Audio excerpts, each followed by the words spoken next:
So, we've just discussed depth of vision. In a little bit, we're going to see color vision and the ability to see motion. So there are all these different aspects of vision we're looking at. But before we can really examine anything else in more detail, first we have to understand exactly how it is that the retina detects light. So there are these really special cells called photoreceptor cells. And there are two main types of photoreceptor cells, rods and cones. Now, until the 1990s, people thought that these were the only two types of photoreceptor cells, but then some great biologists discovered this third type called the ganglion retinal cells, and I think they won a Nobel Prize. So, we're going to learn about these main two types, which are responsible for a lot of really important aspects of our vision. So rods, they detect the motion. They detect motion. They are responsible for seeing in low intensity light, and they allow us to have peripheral vision. Cones allow color vision, and they also enable visual acuity, right, which is seeing things in small detail. In fact, seeing things in small detail would include seeing that small tiny letter E at the bottom line of the eye doctor's chart.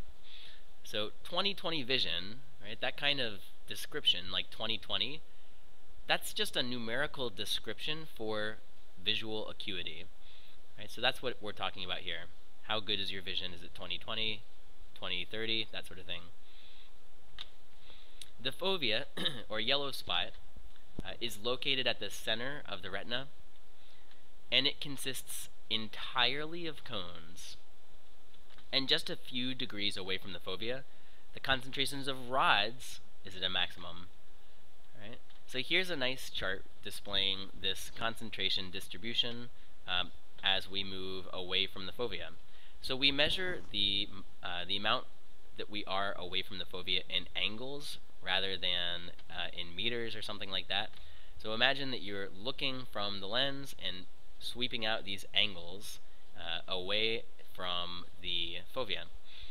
So at the fovea, there's this huge spike in cone density, and there are no rods there, so it's entirely cones at the fovea. Okay. Now just a little bit away from the fovea, 20 degrees on either side, right? Just a little bit away, we have this maximum in the rod density, and almost no cones whatsoever. Okay. Now you have to be able to describe this kind of graph, be able to describe the density of rods and cones relative to the fovea. And I provided an example of a description in your notes for how to explain this density distribution across the eye, across the retina. So each eye has about 120 million rods and about 6 million cones. And there are 3 different types of cones. Now remember, cones are for color, okay? So you think cones, color. So here are the 3 types. They're named after colors, blue, green, and red. They also have these nicknames, small, medium, and short. And this represents the wavelength of light absorbed by each cone. And actually what it represents isn't really just the wavelength, because each of these cones, each type of cone, doesn't absorb just one color, it absorbs a range of colors. So blue is the center of the range absorbed by the S-cones. Green is the central wavelength or color absorbed by the medium cones. And red is the central wavelength absorbed by the L cones. So each cone and each type absorbs a range of wavelengths, and in fact these absorption ranges, they do overlap, and that's best shown in this image, right? So you see that there's the blue here, and actually, even though we call it the blue cone, it absorbs some purples and some greens, right? Here's the green cone, and the green cone absorbs blues, greens, yellows, reds, but green is the central wavelength absorbed. And then here's the red cone, And this absorbs quite a big range. It gets reds, oranges, yellows, greens, and it even covers some blues, right? So the green and the red have quite a big range of colors that they absorb. So here's a question for you, right? Do the blue cones respond to yellow light, red light, both, neither? What's the answer? Well, if you look here, you see that the blues stop responding right about when the yellows kick in. So they don't respond. These blue cones do not absorb yellow light, and they don't respond to yellow light, okay, or red light. You must be able to sketch this graph, right? You have to be able to sketch it, show this minimum, this maximum, show the different waves, these bumps here, these crests, and label them blue, green, red. You don't need to have to, you're not required to put in these values along the axis, but you do need to include in your sketch these central values, 445, 535, 575.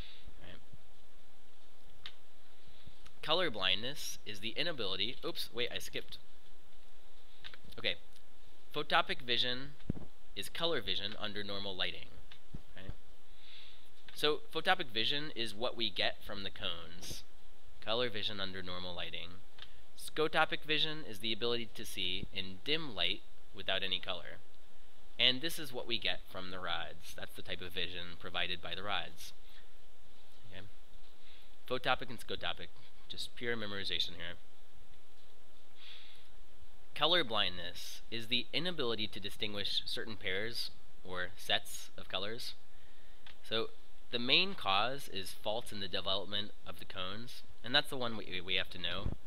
Right, so as opposed to rods, color blindness is a problem with the cones, because rods don't deal with color. That's the territory of cones. But there are other things that can cause it, like damage to the eye or brain, and damage to the optical nerves, but we don't really have to worry about these for IB physics. The most common type of color blindness is red-green, which means that people cannot distinguish those two colors, and this is an inherited type of color blindness, so it's genetic, passed on.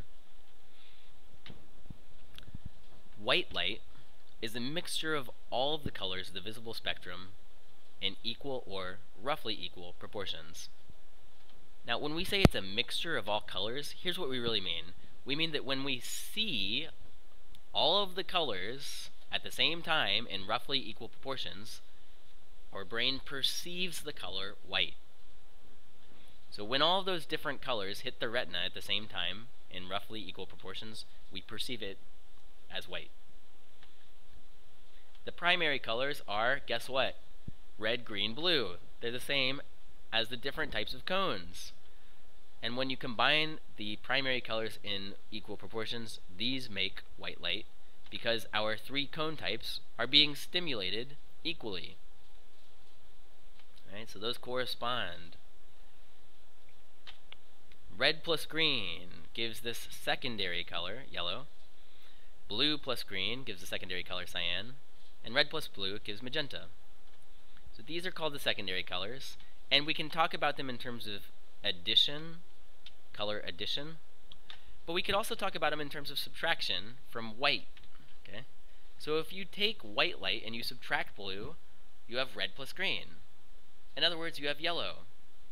So white minus blue equals yellow. White minus red, right, gives blue plus green, or cyan. And if you take white light and you subtract green, you get magenta. One way we can select certain colors to be transmitted is through the use of filters, because they pass or transmit only select colors, and they absorb all of the rest of the colors that are not transmitted. So here's how this works, and there are rules we have to know because there are questions about filters and what colors they would allow to be transmitted. Any filter that's red in color, so we look at it and it appears red, it only transmits red light.